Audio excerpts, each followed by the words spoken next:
చెప్పమా. Welcome to Siri garden.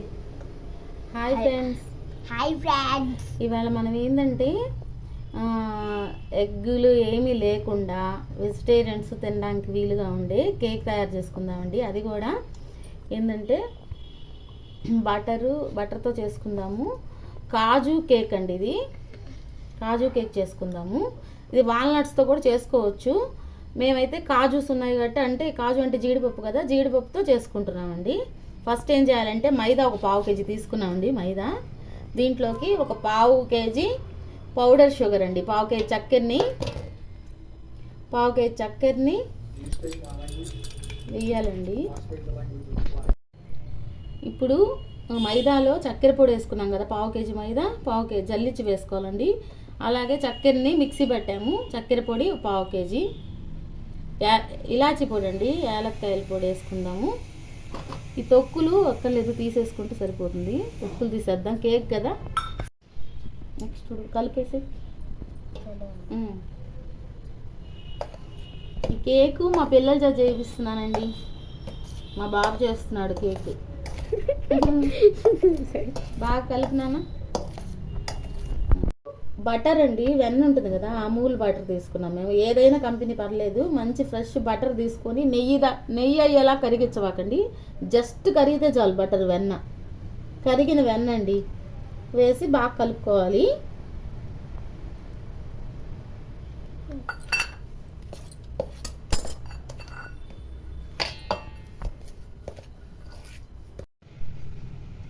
Friends, ఇప్పుడు దీంట్లో baking powder 1/2 KG పిండికి 2 స్పూన్లు వేసుకోవాలండి, చాలు. టీ స్పూన్తో అయితే ఒక్కటే వేసుకోవాలండి. మామూలు స్పూన్తో మనం ఇంట్లో వాడతాం కదా స్పూన్స్, ఈ స్పూన్తో అయితే 2 స్పూన్లు చాలండి బేకింగ్ పౌడరు. కలుపు.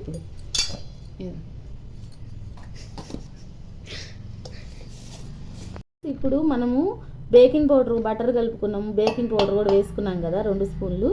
ఇప్పుడు ఏం చేయాలంటే పచ్చి పాలు అండి, కాగనవి, కాకుండా ఉంటాం కదా, పచ్చి పాలు కలుపుకోవాలి. చిన్నగా కొంచెం కొంచెం పోసుకుంటూ కలపాలి పాలు.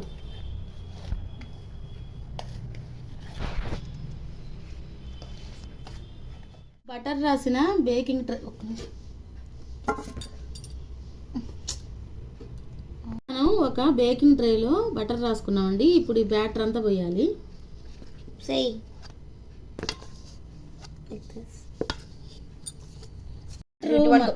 బ్యాటర్ వేసాం కదా, ఇప్పుడు ట్యాగ్ చేయాలండి. ట్యాగ్ అంటే ఇలా చిన్నగా ట్యాగ్ చేయాలండి.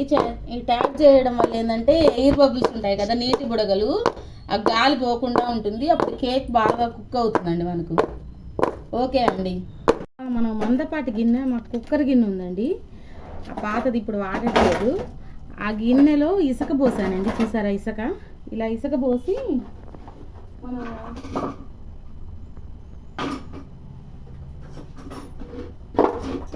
ఇది ఇలాంటిది కానీ లేకపోతే ఇలాంటిది కానీ స్టాండ్ ఉంటే పెట్టుకోవచ్చండి. నేను కొంచెం హైట్గా ఉంటుందని ఇది పెట్టుకుంటున్నాను. ఓకేనా. ఇది పెట్టేసి ముందుగా ప్రీ హీట్ చేసుకోవాలండి. ఒక 15 మినిట్స్ మీడియం హీట్ మీద ప్రీ హీట్ చేసుకుందాం మూత పెట్టి. ఫ్రెండ్స్, మనము కాజు జీడిపప్పు తీసుకున్నామండి. జీడిపప్పు పచ్చివే అండి, ముక్కలు తీసి పెట్టుకోవాలి. 1/2 కప్పు తీసుకున్నాను. అంటే మనము 1/2 కేజీ మైదా తీసుకున్నాం కదా, 1/2 కేజీ మైదా 1/2 కేజీ చక్కెర పొడి తీసుకున్నాం కదా, 1/2 కేజీ మైదాకి మనం 1/2 కప్పు తీసుకుంటే సరిపోతుందండి. జీడిపప్పు ముక్కలైనా కానీ వాల్నట్ ముక్కలైనా కానీ, మనం ఎంత జీడిపప్పు ముక్కలు డ్రై ఫ్రూట్స్ ఎంత తీసుకుంటామో అదే కప్పుతో బ్రౌన్ షుగర్ తీసుకోవాలండి.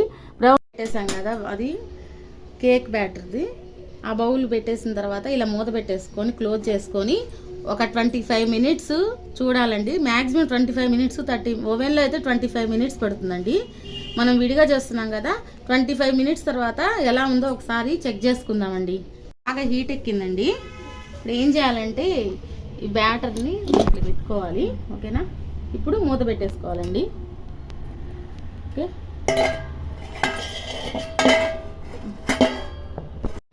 ఫ్రెండ్స్, ఒక మట్టి పాత్ర పెట్టుకొని వెంటనే ఒక బటర్ కొంచెం వేసుకోండి ముందుగా. ఎందుకంటే మట్టి పాత్రకి ఏదన్నా ఆయిల్ కానీ ఏదో ఒకటి వేయాలన్నమాట. వేయకపోతే ఏమవుతుందంటే అది పగిలిపోతుంది. ఒక 50 గ్రాములు బటర్ వేసుకోవాలండి. దీన్ని కరగనిద్దాము. ఫ్రెండ్స్, మన కేకు అవుతూ ఉందండి. ఇది అయ్యే లోపల మనము టాపింగ్ కోసము రెడీ చేసుకుందాం. ముందుగా బటరుల్లా 50 గ్రాములు బటర్ తీసుకున్నామండి. 1/2 కేజీ మైదా కాబట్టి 50 గ్రాములు సరిపోతుంది బటరు. జస్ట్ ఇలా కరగనియండి. కరిగిన తర్వాత కూడా అలాగే పెట్టారంటే నెయ్యి అయిపోతుంది, కాబట్టి అలా చేయకూడదు. బటర్ వెన్నని కరగనిస్తే చాలు. వెన్నని, ఇది ఆవు నెయ్యి, ఆవు వెన్న. ఇదిగోండి చూడండి, ఇదిగోండి అమూల్ బటర్ తీసుకున్నానండి నేను. మీరు ఏదైనా తీసుకోవచ్చు, కంపెనీ ఏదైనా పర్లేదు, ఫ్రెష్ తీసుకోండి, సరేనా. ఇదిగోండి, ఇది కరిగాక మనం అరకప్పు వాల్నట్స్ కానీ ఏవైనా తీసుకోవచ్చు. నేను కాజు తీసుకున్నానండి.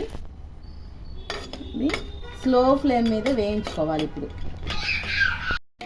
ఇదిగోండి ఫ్రెండ్స్, కాజు బాగా వేగిపోయింది కదా. ఇప్పుడు అరకప్పు చక్కెర వేసేసి బ్రౌన్ షుగరు అరకప్పు వేసాము, తిప్పాలండి.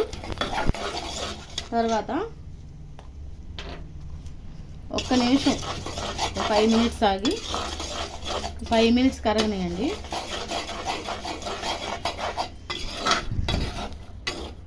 5 మినిట్స్ కరగనియండి.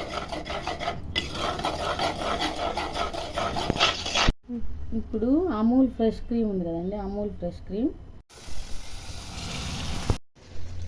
ఫ్రెండ్స్, ఇదిగోండి కేక్ చూసారా, ఇట్లా ఫోర్క్ స్పూన్తో ఇలా గుచ్చామనుకోండి, స్పూన్కి అంటుకోకుండా ఇదిగో నీట్గా రావాలన్నమాట.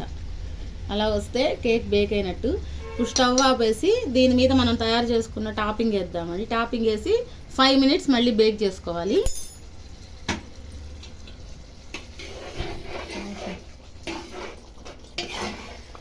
ఇప్పుడు మనం తయారు చేసుకున్నాం కదా టాపింగ్, అది ఇట్లా వేసేద్దామండి. ఫ్రెండ్స్, ఇప్పుడు టాపింగ్కి వేసేసాం కదా. టాపింగ్ వేసాక ఒక 5 మినిట్స్ మళ్ళీ బేక్ చేయాలండి, సరేనా. ఒక 5 మినిట్స్,